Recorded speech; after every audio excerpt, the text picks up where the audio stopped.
जी नमस्कार, स्वागत है आप सभी का हमारे चैनल सी टेट अधिगम में। दोस्तों की आप लोग जैसा कि जानते हैं, आज ब्लाइंड फेडरेशन वाले केस में ब्लाइंड वाले भाई अभ्यर्थी जो पास किए हैं उनकी जीत हुई है।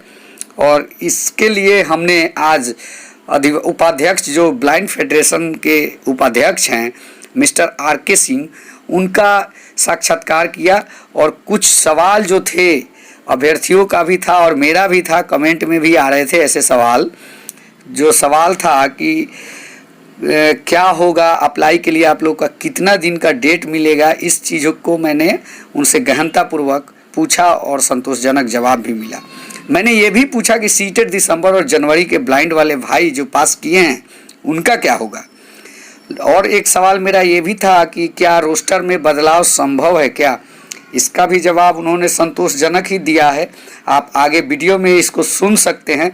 और लास्ट सवाल, जैसा कि हमारे शिक्षा मंत्री महोदय का कहना था, पिछले दिनों ही कह गए थे कि सरकार न्यायालय से हम लोग इजाज़त मांग रहे हैं कि 4% आरक्षण तो हम देने के लिए एग्री है ही, हमको 96% पर बहाली करने का मौका दिया जाए। तो ऐसे में क्या शिक्षा मंत्री जी का ये मनसा जो है टाल मटोल वाली मनसा है या फिर एक साथ बहाली करेंगे, ये दोनों चीज़ों पर मैंने बात किया उपाध्यक्ष महोदय से। उनका भी संतोषजनक जवाब आया इसमें। तो चलिए बगैर देरी किए हुए वीडियो की शुरुआत करते हैं। दोस्तों, वीडियो में आगे बढ़ने से पहले अगर वीडियो अच्छा लगता है तो प्लीज़ वीडियो को लाइक, सब्सक्राइब, कमेंट करना ना भूलें। चलिए मुखातिब होते हैं RK सिंह जी के इंटरव्यू से। हाँ सर, नमस्ते सर। नमस्ते सर, स्वागत है आपका सर हमारे चैनल पे। सर कुछ सवाल था, लेकिन सबसे पहले सर आप लोगों को जीत की ढेर सारी बधाइयाँ। और सर आज का दिन न्यायालय में सर कैसा रहा सर? देखिए, न्यायालय में आज का दिन बहुत अच्छा रहा और ये एक ऐतिहासिक विजय है जी, खास करके बिहार के दिव्यांग साथियों के लिए। जी सर। और हम लोग यही कह रहे थे हाँ सर। कि भाई आप हमारा रिजर्वेशन अकॉर्डिंग टू रूल दे दीजिए। हाँ सर। और इसके कंप्लायंस में ही सरकार ने एक पत्र दिया है जी कि जो भी हमारा 2017 की जो नियमावली है जी सर। और उसके अनुसार हम इस बहाली को इनको 4% दिव्यांग जनों को आरक्षण देंगे। सर नेक्स्ट सवाल आपसे सर ये था कि आगे की प्रक्रिया में क्या क्या होगा और अप्लाई के लिए आप लोग को समय कितना दिन का मिलेगा? देखिए, तय ये हुआ है कि जैसा कि हमने पहले भी आपने सुना होगा कि हमारी जो डिमांड्स थी कि 15 दिनों का समय दिया जाए, तो माननीय उच्च न्यायालय ने यही कहा है सरकार को और सरकार ने ये माना भी है कि 15 दिनों का समय दिया जाएगा।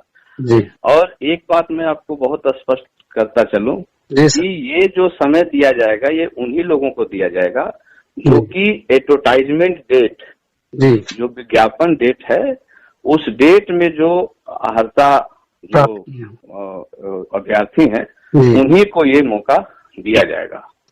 यही हुआ है। जी सर। सर नेक्स्ट सवाल ये था कि सर एक और चीज है इसमें, जैसा कि आपने कहा कि जो नोटिफिकेशन के टाइम जो पास है उनके लिए जो अर्हता को प्राप्त कर रहे हैं उनको ये मौका मिलेगा। ऐसे में सीटेट दिसंबर और जनवरी साथ ही भी ब्लाइंड वाले जो हैं पास किए हैं, तो उनके साथ सर लगभग क्या माना जाए?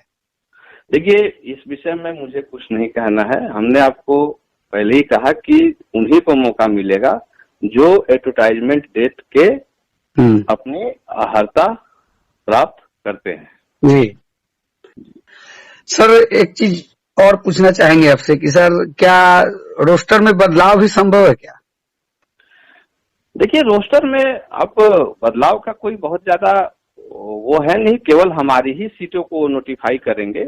एक्चुअली देखिए, रोस्टर में जो समस्या थी वो केवल हमारे रिजर्वेशन को लेकर के थी और वो बहुत बड़ी समस्या नहीं थी। आप इसको ऐसे समझिए, गवर्नमेंट ने क्या किया था कि वो कास्ट बेस्ड रिजर्वेशन दे दिया है। जैसे आप शॉर्ट में हम आपको समझा रहे हैं, आपको समझ में भी आ जाएगा। एक्चुअली हमारा रोस्टर ये कहता है कि पहले आप हमारी सीटें निकाल दीजिए जी और उसके बाद जो 4% हमारे दिव्यांग जो अभ्यर्थी जो सेलेक्ट होंगे जी वो चाहे जिस कैटेगरी से भी होंगे उनको उस कैटेगरी से सीटें निकाल करके दे दी जाएगी। जी सर। सर तो एक सरकार ने क्या किया था कि पहले ही वो कास्ट वाइज जो है उसको नोटिफाई कर दिया जी जी और कोई दिक्कत नहीं थी। जी सर, एक सवाल यहाँ पे और बन रहा है, जैसा कि शिक्षा मंत्री जी कह रहे हैं कि हमको जो 4% आरक्षण ब्लाइंड को देना है उसको काट के हमको 96% जो बहाली है उसको पूर्ण करने का इजाजत दिया जाए। तो क्या इसमें कहीं ऐसा होते हुए दिख रहा है क्या कि ये जो 4% के एप्लीकेशन है इस बहाली के बाद लिए जाए? भैया ऐसा है कि शिक्षा मंत्री जी कल कह रहे थे जी और आज की जो स्थिति है वो स्थिति यही है कि सबकी बहाली साथ होगी और सरकार ने ये मान भी लिया है। जी सरकार ने एक पत्र दे दिया है हाई कोर्ट को जी कि हम इनका रिजर्वेशन नियमानुसार करके और इनको 15 दिन का समय दे करके और उसके बाद बहाली सबके साथ कराएंगे। तो इस बात का तो अब कोई मतलब है ही नहीं, मुझे लगता है। जी सर, सही बात है। जी सर, धन्यवाद सर आपका जो आपने बेशकीमती समय निकाला। आशा करता हूँ कि व्यूअर्स भी संतुष्ट होंगे इस जवाब से। Thank you sir. तो अभी आप लोगों ने सुना मिस्टर RK सिंह के इंटरव्यू को। और दोस्तों यहाँ पे दो चीज़ें और बन रही है, ये संभव होते नहीं दिख रहा है कि चुपचाप ये बहाली 15 दिन में अप्लाई करने के बाद पूरी ही हो जाएगी, क्योंकि सीटेट दिसंबर और जनवरी में भी ब्लाइंड अभ्यर्थी पास हैं। वो ऐसे ही चुप बैठेंगे नहीं, वो भी कोर्ट का दरवाज़ा खटखटा सकते हैं, अपने अधिकार का मांग कर सकते हैं।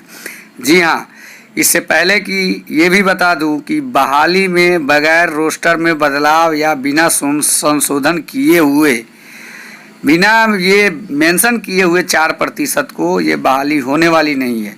तो ज़्यादा चांस है रोस्टर में बदलाव का। अगर रोस्टर में बदलाव होता है, नया रोस्टर बनता है, इसका मतलब कि नई नियमावली हो गई।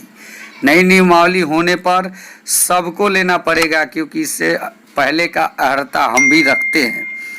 और क्योंकि एक बात यहाँ पे और निकल के सामने आ रही है कि ये बहाली जो है 6ठे चरण की बहाली है।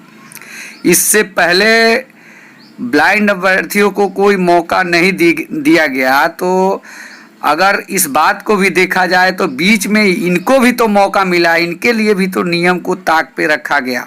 जैसा कि पहले ये भी है कि NIS वाले साथी भी बीच में बहाली को बाधित करके और अपना मौका प्राप्त किए। तो दोस्तों मुझे तो ये लगता है कि जिन्होंने इस बहाली में संघर्ष किया है उनको कुछ ना कुछ ज़रूर मिला है बिहार सरकार के द्वारा। तो आखिर हम हाथ पे हाथ धरे चुप बैठे क्यों रह सकते हैं? हमको भी संघर्ष करना चाहिए, इसी उम्मीद के साथ कि हमको भी कुछ हासिल हो सके इस बहाली में और आवेदन का मौका मिले। तो दोस्तों अब आगे बढ़ने की ज़रूरत है, समय की मांग है। हम लोग आगे आएँ और अपने जो अधिकार है उसको प्राप्त करें, आवेदन के मौके को प्राप्त करें। सभी साथी एकजुट एक मंच पे होकर काम करने का समय आ गया है। दोस्तों इस पर आप लोग विचार करें और अपने विचार कमेंट में ज़रूर लिखें। धन्यवाद। जय हिंद, वंदे मातरम, जय बिहार।